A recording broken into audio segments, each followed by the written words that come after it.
sabihan na magtiis na lang kami at new normal na yan. Hindi ninyo kami pwedeng sabihan na wala na tayong magagawa. Dahil, bakit? Ganito ang bansa ng Korea. Hindi perfect, pero madaming maayos. Ipunin ang tubig baha. Hindi ko lang. At mag-swimming ka na lang dyan kasi ganyan talaga.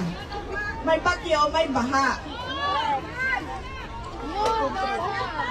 So bakit? Kung ganyan talaga, may bagyo, may baha, new normal na yan, at ganyan na talaga yan, bakit ang daming flood control projects? Bilyon-bilyon. Control nila yun, nasa bulsa. Sang-ayon ako sa sinabi ni VP. Yung mga gusto ng new normal ni BBM, kayo na lang. Huwag nyo kaming idamay. Pinagkagastusan yan ng bilyon-bilyon. Tapos sasabihin lang na ito na ang new normal? Buti sana kung pera nyo gamit dyan, wala kaming reklamo.